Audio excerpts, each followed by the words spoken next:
A se zere bo zona se sa o falaja madi o ka re phebelela thakula. Le mosatla ba ka tshetse. Ka thompho re ke thompha khosi yenu. Unonjwa ya idawo.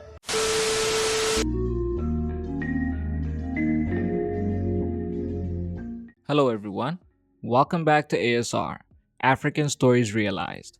This is our recap of episode 10 to 12 of Queen Modjadji season 1, the finale. Don't forget to like and subscribe.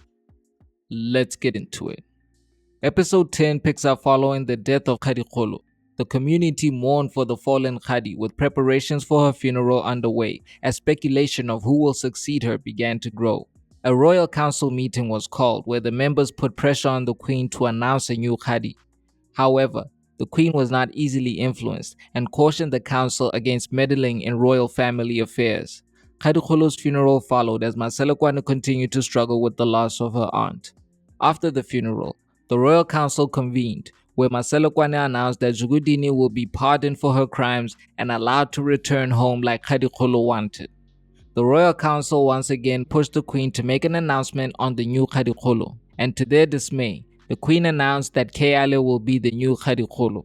However, Zugudini was not pleased to hear this and confronted her daughter for disregarding customs to pass her up for the role. An angry Zugudini threatened Maselokwane once again, vowing to make her regret her decision as Dabedi ushered her away.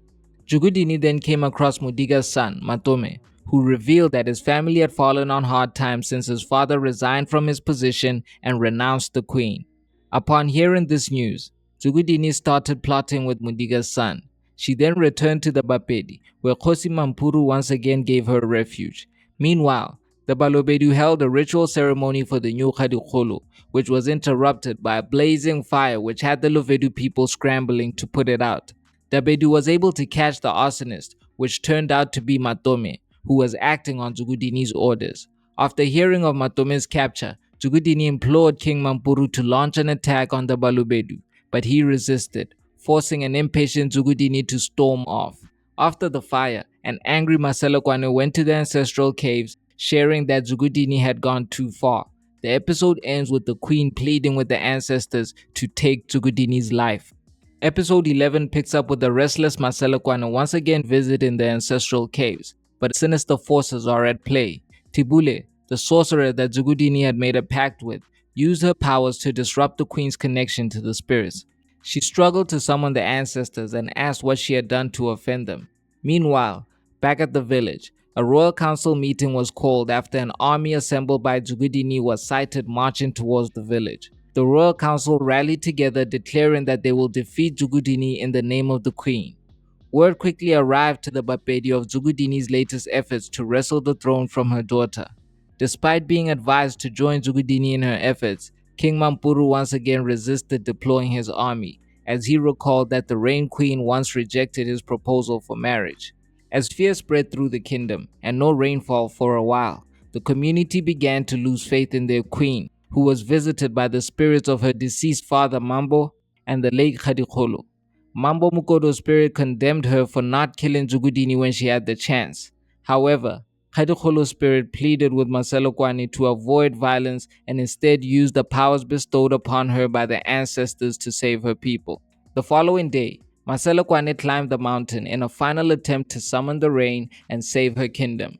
As she reached the mountain, Tibule's dark magic intervened once again as the queen was sucked into the ground and disappeared in front of her subjects. Episode 12 picks up following Maselokwane's mysterious disappearance. The queen emerged from a body of water to find that it was raining. However, she was not the one that had made it rain. Mwali appeared to her with a warning that the ancestors did not bring the rain, and it soon revealed to be an illusion conjured by Zugudini's sorcerer, Tibule. Zugudini and her army continued to march towards the village as the Lovedu people prepared for war. However, Maselokwane tried to intervene. Masquerading as the queen's messenger, she reminded her people that they are a peaceful nation, but the Lovedu people were desperate to defend themselves or surrender if the queen could not protect them. As Zugudini's army approached, the Lovedu people made plans, setting tree branches on fire as the queen went up to the mountain with her closest subjects to call for rain. As the queen performed her ritual, heavy rain began to fall, striking fear in the heart of Zugudini's army.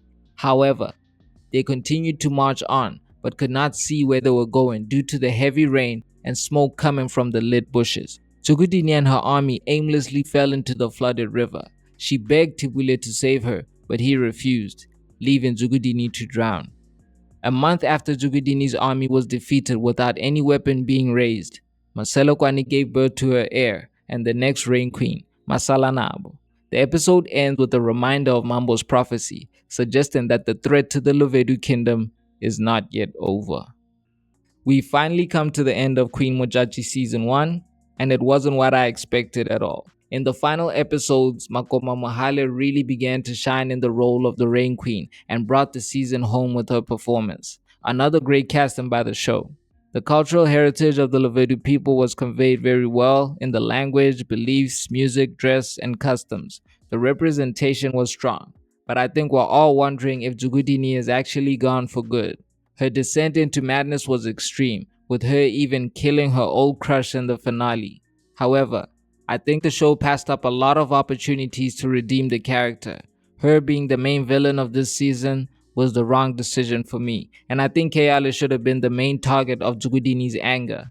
Mambo favored her over Zugudini. He defied the ancestors' will for her, and when Mambo requested Kayale to carry his heir, she ran away, leaving Zugudini at the mercy of Mambo once again. I think they should have played up the beef between the two sisters instead of turning Zugudini into a generic villain. Viewers were rooting for a reconciliation between mother and daughter. It would have also freed up time to explore more story and characters. Zugudini's motivation was all over the place, from initially just wanting her mother's land and possessions back, to fighting over the throne, the role of Khadikholo, and wanting her daughter dead. I think Marcelo Kwane would have honored Mambo's broken promise to appease her mother, so a lot of Zugudini's anger and actions could have been avoided. After the first time jump, I think the show could have done better to depict that Lea Kale and Keale were the same person.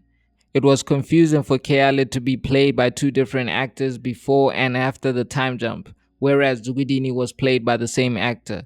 Needless to say, the Shaka Ilembe comparisons were premature. After the first 3 episodes, there was a lack of attention to detail for me, especially in the dialogues and the liberties they took with historical accounts. There were also a lot of loose ends, like Mamaila's body never being found and no mention of Mamaila's son after he was born. Maybe the show will revisit his storyline in the second season, which is most definitely coming, because the season ends with Mambo's prophecy warning them of red ants, which will come from the west. This will be the threat of British colonialism encroaching on the Lovedu kingdom. The pace of the show is very slow, but the story is moving fast, if that makes sense. In comparison, Shaka Ilembe took its time with the story and fleshing out characters. Queen Modjadji was only really focused on fleshing out the main characters or a handful of characters which the show focused on. I think they were a bit too conservative, and for that reason, the season didn't really live up to its potential. It's been a pleasure reviewing the show with you guys. We'll be back next season with more reviews. Don't forget to like and subscribe. This is ASR for the love of African filmmaking and storytelling.